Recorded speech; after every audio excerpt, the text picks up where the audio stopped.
President Donald Trump says an agreement has been reached between the United States and Iran and that on Friday, Iran will reopen the Strait of Hormuz. አያቶላዎቹ ቀናቸውን በድል ብስራት ጀምረዋል።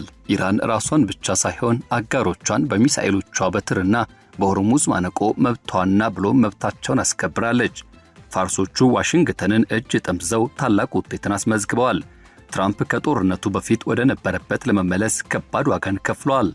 አሜሪካ ከ100 ቢሊዮን ዶላር የጦርነት ኪሳራ ማግስት የመካከለኛው ምስራቅ ወደ ነበረበት ለመመለስ ኢራንን መለማመጥ ግድ ብሏታል። ጦርነቱ እስራኤልና አሜሪካ አይንና ናጫ እንዲሆኑም አድርጓል። ወዳጅ የነበሩት መሪዎች አሁን ሆድና ጀርባ ሆነዋል። የትራምፕ አስተዳደር ገና ወደ ስልጣን ከመጣ በሁለተኛ ዓመቱ አጋማሽ ምርጫ ተባሮ እንዳይወጣም ኢራንን መማጸን ግድ ብሎታል። የኢራን ኒውክሌር ጉዳይ አሁን ለዓለም ግልጽ ሆኗል። እስራኤል ስትጮህለት የነበረችው የኢራን ኒውክሌር ከዋሻ እንዲወጣ ተፈርዶበታል። አያቶላዎቹ የጀመሩት በልጃቸው ለዓለም ይፋ ሆኗል። አሜሪካና ኢራን ለወራት የዘለቀውንና ከፍተኛ ውድመት ያስከተለውን ግጭት ለማቆም ያለመ የጋራ መግባቢያ ስምምነት መፈራረማቸው ይፋ ሆኗል። ዛሬ ይፋ የሆነው ይህ ስምምነት የሆርሙዝ ወሽመጥ ለዓለም አቀፍ የመርከብ ትራንዚትና እንዲሁም ትራንስፖርት ድጋሚ ክፍት ለማድረግ Both sides say a peace deal has been struck to end fighting on all fronts. የአሜሪካን ባህር ላይ እገዳ ለማንሳትና በቴህራን የኒውክሌር ፍላጎት ዙሪያ ያተኮሩ ጥልቅ ድርድሮችን ለመጀመር ትልቅ ተስፋ ተሰንቆበታል። በ80ኛ ዓመት የድል በዓላቸው ላይ ይህን ታላቅ ድል ያበሰሩት ፕሬዝዳንት ትራምፕ ስምምነቱም የአሜሪካ ጥንካሬ ዓለም መቼም ቢሆን የማይረሳው የስምምነት የመደራደር ብቃት መግለጫ ሲሉ ገልጸውታል። በታላቅ ኩራት ሆነው አወድሰዋል። የስምምነቱ ዜና በፓኪስታኑ ጠቅላይ ሚኒስትር ሻህባዝ ሻሪፍ በኩል የተሰማ ሲሆን ወዲያውኑ በትራምፕ የትሩዝ ሶሻል ገጽ ላይ ተረጋግጧል። የአሜሪካና የእስራኤል ጥምር ኃይሎችም በኢራን ኢላማዎች ላይ ሰፊ ማጥቃት በሰነዘሩበት ወቅትም የተቀሰቀሰው ጦርነት የማጠቃለያ ምዕራፍ ይመስላል። በ2015 እንደ አውሮፓውያን የዘመን ስሌት በፕሬዝዳንት ባራክ ሁሴን ኦባማ ዘመነ መንግስት የተደረሰው የጋራ አጠቃላይ የድርጊት መርሃ ግብር ትልቅ የተባለ የዲፕሎማሲ ድል ተደርጎ ነበር። A comprehensive long-term deal with Iran that will prevent it from obtaining a nuclear weapon. በወቅቱ ኢራን በኒውክሌር መርሃ ግብሯ ላይ ከፍተኛ ገደቦችን ለመጣል ተስማምታ እንደነበር ሲታወስ ዩራኒየም ማበልጸግ ስራዋን በዝቅተኛ ደረጃ መገደብ፣ እንደዚሁም የሴንትሪፊዩጅ ቁጥሯን በከፍተኛ ሁኔታ መቀነስ፣ የኢራን የከባድ ውሃ ማብለያ በድጋሚ መቅረጽና ለዓለም አቀፍ የአቶሚክ ኃይል ኤጀንሲ ጥብቅ ፍተሻዎች መገዛት የሚሉትን ተቀብላ ነበር። ይህን ያደረገችው ደግሞ በቢሊዮን የሚቆጠር የታገደ ሀብቷን የሚያስለቅቅና እንዲሁም ለዓለም አቀፍ ንግድ መንገድ የሚከፍት ማዕቀብ እንዲነሳላት በምላሹ ደግሞ በተገባው ቃል መሰረት ነበር። ይሁን እንጂ ትራምፕ በመጀመሪያው የስልጣን ዘመናቸው አሜሪካን ከዚህ ስምምነት በማስወጣት እስካሁን ከተደራደሩት ሁሉ እጅግ የከፋ ስምምነት ሲሉ ጠርተውት ነበር። ስምምነቱ የኢራን የባላስቲክ ሚሳኤል መርሃ ግብር እንደ ሄዝቦላህና ቡሁቲ ባሉ እነዚሁ ቡድኖች አማካይነት የምታደርገውን የቀጠናዊ ውክልና ጦርነት እንቅስቃሴዎችን ያላካተተ ወይም የኒውክሌር መሳሪያ ባለቤት እንዳትሆን ዘላቂ እንቅፋት የሚፈጥር ነው በሚል ተከራክረው ነበር።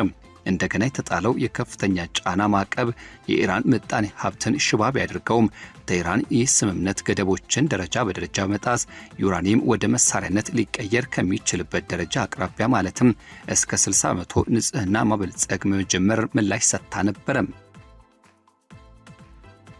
ወደ ሁለተኛው የትራምፕ አስተዳደር ስንመጣ በኦማንና በሌሎች አጋሮች አጋፋሪነት በ2025 እንደ አውሮፓውያን ዘመን ስሌት በተደረጉ ድርድሮች ውስጥም ውጥረቱ ሲብላላ ቆየም። እስራኤል የኢራን የኒውክሌር መሳሪያ የመስራት አቅም የመጨረሻ ደረጃ ላይ ደርሷል የሚል ማስጠንቀቂያ በሰጠችበት ወቅትም ሁኔታው ፈነዳም። ወርሃ የካቲት መጨረሻ የተቀናጀው አሜሪካና የእስራኤል ጥቃት ኢራን የኒውክሌር ተቋማት፣ ወታደራዊ እዝ ማዕከላትና የአመራር ቦታዎችን ኢላማ አደረገም። በመጀመሪያዎቹ የጥቃት ማዕበልም የአሊ ሐሜኒ መሞትም የእስላማዊቷን ሪፐብሊክ ወደ ከፍተኛ ትርምስ ውስጥ ከተታት። በአንጻራዊነት ደግሞ ዝቅተኛ ታዋቂነት ያላቸው ነገር ግን ከእስላማዊ ጦሩ ጋር ጥልቅ የተባለ ቁርኝት ያላቸው ለረጅም ጊዜ በአክራሪነታቸው የሚታወቁት ልጃቸው ሞጅታባ ሐሜኒ በወርሃ መጋቢት መጀመሪያ ላይ የበላይ መሪነቱን ቦታ ተረከቡ። ኢራን ቀጥተኛ ዛቻዎችን፣ የባህር ኃይል ስምሪቶችና በመርከቦች ላይ ጥቃቶችን በመሰንዘር የሆርሙዝ ወሽመጥ በመዝጋትም ብርቱ የበቀላ ምላሽ ሰጠች። ለነዳጅ ጫኝ መርከቦች የሚጠየቀው የመድን ዋጋ ሰማይ ነካም። የነዳጅ ዋጋ በከፍተኛ ደረጃ እስከ 50% ጨመረም። አሜሪካ በበኩሏ የቴህራን ምጣኔ ሀብት ይበልጥ ለማነቅ ስትል በኢራን ወደቦች ላይ የባህር ኃይል ከበባ በመጣልም ምላሽ ሰጠች። በወርሃ ሚያዝያ እንደገና በፓኪስታን አደራዳሪነት የተደረሰው አጭር የተኩስ አቁም ጊዜያዊ መተንፈሻ ቢሰጥም መሰረታዊ የሆኑ አለመግባባቶች መፍታት ግን አልተቻለውም። በኢስላማባድ በምክትል ፕሬዝዳንት ጄዲ ቫንስና በኢራን ባለስልጣናት መካከል የተደረገው ቀጥተኛ ንግግር በጥቂት ውጤት ብቻ ያስገኘ ሆነም። የእገዳ እርምጃዎቹ እንዲራዘሙና የእስራኤል በቤይሩት የምታደርገው ወታደራዊ እርምጃ ጨምሮ ቀጣይነት ያላቸው ግጭቶችም እንዲባባሱ በር ከፈተም። ፕሬዝዳንት ዶናልድ ትራምፕ የአሜሪካን ወታደራዊና ፖለቲካዊ ጥንካሬ ወደ ውጭ ከመግፋትና ከማሳየት ወደ ኋላ ብለው አያውቁም። ከኒውዮርክ ታይምስ ጋዜጣ ጋር ባደረጉት ልዩ ቃለ ምልልስ ወርሃ የካቲት ላይ የተሰነዘሩት ጥቃቶችና ከዚያ በኋላም የተጣለው የባህር ኃይል እገዳ መካከለኛው ምስራቅን ለአሜሪካ በሚስማማ መልኩ በድጋሚ የቀረጸ ክስተት ነው ሲሉ በግልጽ ተናገሩ። አክለውም ፍጹም የሆነና የማያወላውል የኒውክሌር ስምምነት ላይ መድረስ ካልተቻለ አሜሪካ ዳግም ወታደራዊ እርምጃዎች ልትወስድ እንደምትችል ወይም ካልሆነ የመካከለኛው ምስራቅ ሀገራት ከሚያመነጩት አጠቃላይ ገቢ 20% የሚሆነውን ለአሜሪካ በክፍያ መልክ እንዲያስረክቡ ማድረግ ዋሽንግተንን የቀጠናው ተካፋይ ጠባቂና ዋስ አድርጎ የመሰየም እቅድ እንዳላቸው ገለጹ። በልዩ መልእክተኛው ስቲቭ ዊትኮፍ እና እንደዚሁም በጄራርድ ኩሽነር የሚመራው ዲፕሎማሲያዊ ድርድር ባለፉት ሳምንታት ውስጥም እጅግ ጠንካራ በሆነ መልኩ ቀጥሎ ነበር። ከዚህ ሂደት ውስጥም ፓኪስታን በሁለቱ ተቀናቃኝ ወገኖች መካከል ድልድይ በመሆን እጅግ ወሳኝ ሚና የተጫወተች ቢሆንም ጠቅላይ ሚኒስትር ሼባዝ ሻሪፍም ከሌሎች ቀጠናዊ ተዋናዮች ጋር በመሆን እንደ ዋና አስተባባሪ ሆነው ብቅ አሉ። በስዊዘርላንድ በያዝነው ሳምንት በይፋ ይፈረማል ተብሎ የሚጠበቀው ይህ የጋራ መግባቢያ ስምምነት ተጨባጭ ውጤቶችን ያስገኝ ዘንድም ታቅዷል። ከነዚህም ውስጥ ሊባኖስን ጨምሮ በሁሉም ግንባሮች ላይ የሚደረጉ ወታደራዊ እንቅስቃሴዎች በአስቸኳይና በዘላቂነት እንዲቆሙ ማድረግ ቀዳሚው ነው። It has long said it would not agree to a deal with the US unless it included a ceasefire also holding in Lebanon. ያለምንም ክፍያ ነፃ ሆኖ የሚያገለግለው የሆርሙዝ ወሽመጥ በይፋ ዳግም እንዲከፈት መፍቀድም ይገኝበታል። የአሜሪካ ባህር ኃይል የጣለውን እገዳ ሙሉ በሙሉ ማንሳት፣ በዚህም መርከቦቹ ሞተሮቻቸውን አስነሱ፣ ነዳጁም በነፃነት ይፍሰስ የሚል ቀጥተኛ ትዕዛዝም ተላለፈም። በኢራን የኒውክሌር መርሃ ግብር በደረጃ የሚነሱ ማዕቀቦች አፈጻጸም፣ በበለጸገው ዩራኒየም አወጋገድና በረዥም ጊዜ የሆርሙዝ ወሽመጥ አስተዳደር ዙሪያ ጥልቅ ድርድሮችን ለማድረግ የ60 ቀናት የጊዜ ገደብ ማስቀመጥ የሚሉት ዋነኞቹና ቀዳሚዎቹ ሆነው ተቀመጡ። ከምክትል ፕሬዝዳንት ጄዲ ቫንስ ጀምሮ እስከ ውጭ ጉዳይ ሚኒስትሩ ማርክ ሩቢዮ እንዲሁም በኮንግረስ ውስጥ የሚገኙት ሪፐብሊካኖች ይህን ስምምነት የትራምፕ ታላቅ የዲፕሎማሲ ጥበብ ውጤት በማለት አወደሱት። ጄዲ ቫንስ የነዳጅ ዋጋ በከፍተኛ ሁኔታ መቀነሱን በማስረጃነት መጥቀስ ይህ ክስተት የአዲስ ዘመን መጀመሪያ መሆኑን ተናገሩ። ማርክ ሩቢዮ በበኩላቸው ይህ ስኬት በትራምፕ የልደት ቀን ላይ መበሰሩ ልዩ ያደርገዋል ሲሉ ገለጹ። የኮንግረስ አባል ሮበርት አርደሆልድ በበኩላቸው ደግሞ አዲሱ መዋቅር ከቀደሙት ስምምነቶች ይልቅ በኢራን የዩራኒየም ማበልጸግ ተግባር ላይ እጅግ ጥብቅ የሆነ ሂደትን የሚጥል ገደቡንም የሚጥል በመሆኑ በልበ ሙሉነት ተከራከሩ። በአንጻሩ እንደ ዴሞክራቱ ተወካይ ሴት ሞልተን ያሉ የቀድሞ ተደራዳሪ ሮበርት ማይሌ ያሉ ተቾች ግን ታዋቂዎቹ የነገሩ ገጽ ሌላ ነው ሲሉ ያሳያሉ። የነሱ መከራከሪያ ዋነኛው ስኬት ተብሎ የተገለጸው በትራምፕ ምክንያት በተቀሰቀሰው ጦርነት ሳቢያ ተዘግቶ የነበረው የባህር ወሽመጥ ድጋሚ መከፈት ብቻ መሆኑን አነሱ። ይህ ደግሞ በከፍተኛ ወጪ ማለትም ከ100 ቢሊዮን ዶላር በላይ በሆነ ወጪ እንዲሁም በአሜሪካውያን ሕይወት መስዋዕትነት ወደ ቀድሞ የጦርነት ቅድመ ሁኔታ መመለስ እንጂ ሌላ ምንም ትርጉም የለውም ሲሉ አነሱ። በተጨማሪም በመጀመሪያዎቹ ቀናት ታስቦ የነበረው የኢራን መንግስት ለውጥ አለመሳካቱን ጠቀሱ። የኢራን ባለስልጣናት በበኩላቸው ይህ መጀመሪያው ስምምነት መሰረታዊ የሆኑትን የኒውክሌር አለመግባባቶችን ወደ ጎን ያገደለ በመሆኑ አነሱ። ለቀጣይ ሰፊ ድርድሮችም እንደ መነሻ ሰሌዳ ብቻ የሚያገለግል መሆኑንም አጽንኦት ሰጥተውበታል። ለሰላማዊ አገልግሎት የሚውል ዩራኒየም የማበልጸግ መብት እንዳላትም ስትሟገት የአሜሪካ ባለስልጣናት ግን የኢራን የዩራኒየም ማበልጸግ ስራ ለ15 ወይም ደግሞ ለ20 ዓመታት በዝቅተኛ ደረጃ ብቻ ታግዶ ሊቆይ ይገባል የሚለው ሐሳብ ላይ አጥብቀው ተከራከሩ። የዚህ ታላቅ ቀውስ ማዕበል የኢራን የኒውክሌር መርሃ ግብር መሆኑ አልተቀየረም። ትራምፕ ኢራን በቀጥታ ብታመርት ሆነ ሌላ ሀገር ብትገዛ በፍጹም የኒኩሌር መሳሪያ ባለቤት አትሆንም በማለት በተደጋጋሚ አስታውቀዋል። ይህ የአሜሪካ የቆየ ቀይ መስመር የሚያንጸባርቅ አቋም ነው። ይሁን እንጂ ኢራን እንደ አውሮፓውያን የዘመን ስሌት በ1970ዎቹ የኒኩሌር ስርጭት መግቻ ስምምነት ያረጋገጠች ሲሆን በከፍተኛ ደረጃ የበለጸገ የዩራኒየም ክምችት ቢኖራትም መርሃ ግብሯ ሙሉ በሙሉ ሰላማዊ መሆኑን ለረጅም ጊዜ ስትገልጽ ቆይታለች። የቀድሞ የኦባማ ዘመን ስምምነት ማረጋገጫ ፍተሻዎች ላይ የተመሰረቱ ገደቦችን በመጣል ለ10 ዓመታት ያህል የሚቆየው መተንፈሻ ጊዜ አስገኝቶ ነበረ። ነገር ግን አሜሪካ ከስምምነት ከወጣችና ቀውሱ ከተባባሰ በኋላ ከነዚያ ሁሉ ገደቦች ቀሩም። ዛሬ ላይ ተደራዳሪዎቹ ከሚከተሉት ውስብስብ ነጥቦች ጋር ግብግብ ገጥመዋል። የዩራኒየም ማበልጸግ እገዳው የሚቆይበት ጊዜ ትራምፕ ከ15 እስከ 20 ዓመታት እንዲሆን ይፈልጋሉ። ለኢራን የሚፈቀደው የዩራኒየም ማበልጸግ ደረጃ ወታደራዊ የጦር መሳሪያ ለመስራት ከሚያስችለው ደረጃ በታች መሆኑ ማረጋገጥ፣ በአሁኑ ወቅትም ያላትን የበለጸገ ዩራኒየም ክምችትን የማስወገድ ወይም ደግሞ የማቅለጥ ሂደት ሌላኛው ነው። ድንገተኛ ፍተሻዎችን ጨምሮ የቁጥጥር ስርዓት ጥንካሬም ይበልጥ ማሳደግም በሌላ በኩል ይነሳል። ማዕቀቦችን የማንሳትና የታገዱ ሀብቶችን የመልቀቅ ቅደም ተከተል ሁኔታዎችም ተጠቃሾች ሆነዋል። የኢራን ባለስልጣናት በአንዳንድ የክትትል ስራዎች ላይ ተለዋዋጭ አቋም ለማሳየት ፈቃደኛ ቢሆኑም ዩራኒየም ማበልጸግ መብታቸው ሙሉ በሙሉ ለመተው ግን ፈጽሞ እንደማይስማሙ በግልጽ አስታውቋል። ያለፉትን ድርድሮች ተሞክሮ ያጠኑት የአሜሪካ ተደራዳሪ ቡድኖች ለጦር መሳሪያ ሊውሉ በሚችሉ ቁሶች ላይ የዘላለም ገደብ መጣል እንዳለበት አጽንኦት ሰጥተዋል። ከዚህ ባሻገር ይህው ሂደት ከቀጣዩ አርብ ፊርማ በኋላ የሚጀመረው ባለ 60 ቀናት የጊዜ ሰሌዳ ዋሽንግተን ውስጥ የአጋማሽ ዘመን ምርጫ ግፊት ከመጠን በላይ ሳይበረታም እነዚህ ሰፊ ልዩነቶች ማጥበብ መቻልም እንዲሁም አለመቻሉን የሚፈትን ትልቅ ማሳያ ተርጎም ይቆጠራል።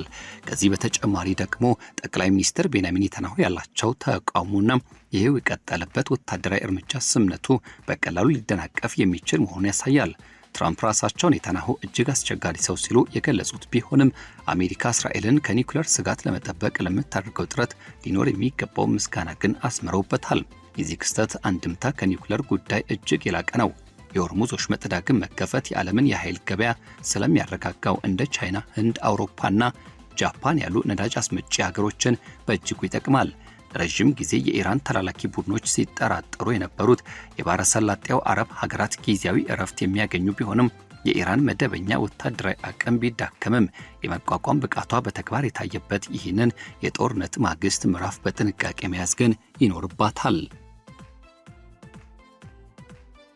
ታዲያ በዚህ ሂደት ውስጥ ፓኪስታን በተቃዋሚዎች መካከል የተሳካ አደራዳሪ በመሆን ስሟን ስላደመቀች ባልጠበቀ ሁኔታም ትልቅ ዲፕሎማሲ አሸናፊ ሆና ብቅ ብላለች። ከኢራን ጋር የነበራቸው ግንኙነትን ጠብቀው የቆዩት ቻይናና ሩሲያ የኢኮኖሚ አጋርነታቸውን ዳግም ሊያነቃቃ የሚችለውን የማዕቀብ መነሳት በቅርብ መከታተላቸው አይቀሬ ነው። ኢራን፣ ቻይናና ራሽያ ስምምነቱ የአይን አባት እንዲሆኑ ለአርብ ፊርማ ስነስርዓት ላይ እንዲገኙ ጋብዛለች። በሊባኖስ የሚገኘው ሄዝቦላና ሌሎችም በኢራን የሚደገፉ ኃይሎችም ውጥረቱ እንዲቀንሱ ከፍተኛ ግፊት እየተደረገባቸው ይገኛል። ለእስራኤል ግን ይህ ስምምነት ጊዜያዊ መከላከያ አጋር ቢሰጣትም የረዥም ጊዜ የኢራን ስጋት አቅጣጫን በተመለከተ ግን በርካታ ጥያቄዎችን ያስነሳል። የከፍተኛ የኢራን ባለስልጣናት መገደልና ወታደራዊ መሰረተ ልማቶች መውደም ለእስራኤል የተወሰነ ጊዜ ሊገዛላት ቢችልም በሙጅታባ ኻሜኒ መሪነት በቴህራን ውስጥ እየጠነከረ የመጣው አክራሪ አቋም ግን ወደፊት ሌላ አዲስ የኃይል ግጭትን ሊቀሰቅስ ይችላል። በአሜሪካ የአገር ውስጥ ፖለቲካ ውስጥም ምላሾቹ በፓርቲ አቋም የተከፋፈሉ ናቸው። ሪፐብሊካኖቹ በትራምፕ የስምምነት አዋቂነት ብቃትና በነዳጅ ዋጋ መቀነስ ላይ ትኩረት አድርገው እያሞካሹ ሲሆን፣ ዴሞክራቶቹ በበኩላቸው ግልጽነት እንዲሰፍን ከመጠየቅ በላይ የጦርነቱ ከፍተኛ ወጪ እያወገዙ ዲፕሎማሲያዊ ጥረቶች ቀድሞስ ቢተገበሩ ኖሮ ይህ ሁሉ ግጭት ማስቀረት ቢቻል ነበር በማለትም ሀሳብ ያነሳሉ። የአጋማሽ ዘመን ምርጫ እየቀረበ ባለበት በዚህ ወቅት ላይ የተሰጠው ባለ 60 ቀናት የኒውክሌር ድርድር የጊዜ ሰሌዳ ከፍተኛ የተባለ የፖለቲካ ትችትና እንዲሁም ክትትል ጋር መጋፈጡ አይቀሬ ስለመሆኑ ይነሳል። ዓለም በስዊዘርላንድ የሚደረገውን ይፋዊ ፊርማ በጉጉት የሚጠበቅበት በዚህ ወቅት ላይ የሚከተሉት የተለያዩ ሁኔታዎች ሊከሰቱ ይችላሉ ተብሎ ይገመታል። የመጀመሪያው የበጎ የሆነው መንገድ ሲሆን ጥልቅና ሰፊ የሆኑ ድርድሮች፣ ተጨባጭ የዩራኒየም ማበልጸግ ገደቦችና ሰፊ የዓለም አቀፍ አቶሚክ ኃይል ኤጀንሲ ፍተሻዎችን ከስምምነት መከበር ጋር የተያዙ መረጃዎች በደረጃ የሚነሱ ማዕቀቦችና ቀጠናዊ ደህንነት መግባባቶችን ያካተተ የተሟላ ስምምነትን ያስገኛሉ። የሆርሙዝ ወሽመጥ የተረጋጋና ነፃ መተላለፊያ መስመር ይሆናል። ነዳጅ በነፃነት ይፈሳል። መልሶ ግንባታ ይጀምራል። ተላላኪ ቡድኖችም መሳሪያቸውን ያስቀምጣሉ። ሁለተኛው ያልተሳካው መንገድ ደግሞ ይጠቀሳል። ይኸውም የተደበላለቀውና የተለያዩ ትርጓሜዎች ድርድሩን ወደማይነበብ እልህ ያስገባሉ። ይህ ብቻ አይደለም። ኢራን በኒውክሌር ስምምነቶች ላይ እግሯን እየጎተተች ስታዘገይ አሜሪካ በኩሏም ትርጉም ያለው ማዕቀብ ለማንሳት ፈቃደኛ ሳትሆን ትቀራለች። ትራምፕ ድጋሚ ከፍተኛ ጫናዎች ማለትም ጥቃቶችና ጠንካራ ማዕቀቦችን ይሰነዝራሉ። እስራኤል በበኩሏ ብቻዋን ወታደራዊ እርምጃ ትወስዳለች። በዚህ ምክንያትም ሌላ አዲስ የሆርሙዝ መዘጋት ወይም ደግሞ በቀጠናው ጥቃት ይቀሰቀሳል። የመጨረሻው ሊሆን የሚችለው ትክክለኛው መንገድ ነው። የተደባለቀና የተወሳሰበ የሁለቱ ቅይጥ መንገድ ነው። የተሻሻሉ የክትትል ስራዎችና የተወሰኑ ማዕቀቦች መነሳትን ያካተቱ ከፊል የኒውክሌር ስምምነቶች ብቅ ይላሉ። ውጥረቱ ቢቀንስም ጥርጣሬው ግን እንደቀጠለ ይቆያል። ስምምነቱን ተግባራዊ የማድረግ ሂደቱም ረዥም፣ በጥብቅ ፍተሻዎችን የሚጠይቅና በየጊዜው በችግሮች የሚያቋርጥ አድካሚ ጉዞ ይሆናል። ትራምፕ ድላቸውን ያውጃሉ። ተቺዎች ግን ስምምነቱ ያልተሟላ መሆኑን አሁንም ደግሞ ደጋግመው ይናገራሉ። ትራምፕ ከኒውዮርክ ታይምስ ጋር ባደረጉት ቆይታ የገለጹት ሐሳብ አሁንም ድረስ በድርድር ላይ ያሉ ጉዳዮችን ሊያመላክት ይችላል። ይህ የጋራ መግባቢያ ስምምነት ለቀጠናው ውይይቶች ሲባል የባህር ማቋረጫ ክፍያዎችን ለ60 ቀናት ያግዳል። ዩራኒየም ማበልጸግ ድርድሩም ይቀጥላል። ይህ መዋቅር የመጨረሻው ማጠቃለያ ሳይሆን የመነሻ ማዕቀፍ ብቻ ነው። በምጣኔ ሀብት ረገድ አፋጣኝ የተገኘው ትርፍም የኃይል ዋጋ መቀነሱ ነው። ይህም በመላው ዓለም ላይ ያለውን የዋጋ ግሽበት ጫና በእጅጉ ያቀላል። በረዥም ጊዜ ሂደት ግን በቅርብ ጊዜ የተከሰቱ መስተጓጉሎች ምክንያት የዳበሩ የተለያዩ ጭነት ማጓጓዣ መንገዶችና የአማራጭ ኃይል ኢንቨስትመንቶች በሆርሙዝ ወሽመጥ ላይ ያለውን ጥገኝነት ሊቀንሱ ይችላሉ።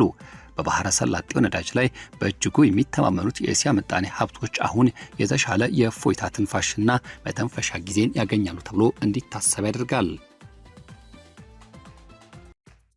የሀገራት ጥምረት ተለዋዋጭነት እየተቀየረ ነው። በቅርብ ጊዜያት በነበሩት ወታደራዊ እርምጃዎች ወደ ጎን ተገፍተው የነበሩት የአውሮፓ አጋሮች ካላቸው የቆየ ተሞክሮ በመነሳት በኒውክሌር ፍተሻና ማረጋገጫ ስራዎች ላይ በድጋሚ ንቁ ተሳትፎ ሊያደርጉ ይችላሉ።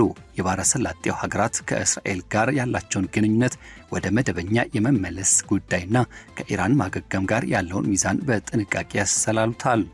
ቻይና የራሷን የኃይል ደህንነት መስመሮችን ያረጋገጠች አሜሪካን የኃይል ስምሪትም በንቃት ትከታተላለች። መካከለኛው ምስራቅ የዲፕሎማሲ ታሪክ ውስጥም ጥቂት የማይባሉ ታላላቅ ምዕራፎች እንደዚህ ያሉ ከፍተኛ ክብደት ያላቸው። ይህ ስምምነት ወታደራዊ ስኬቶችን ወደ ድርድር ጠረጴዛ ጥንካሬ ቀይሮታል። ይህ ሂደት የኒውክሌር መሳሪያዎች ስርጭትን ወደሚከላከልና ወሳኝ የባህር መንገዶችና እንደዚሁም እሱን ወደሚያስከበር ዘላቂ መዋቅር ይለውጣል ወይም ደግሞ በታሪክ ውስጥ የቆየው የጥርጣሬ ታሪክ ሌላ አዲስ ምዕራፍ ሆኖ ይመዘገባል። የቀጠናው የወደፊት አቅጣጫ ለሚቀጥሉት ዓመታት የሚወስን መሆኑ ግን አይቀሬ ነው።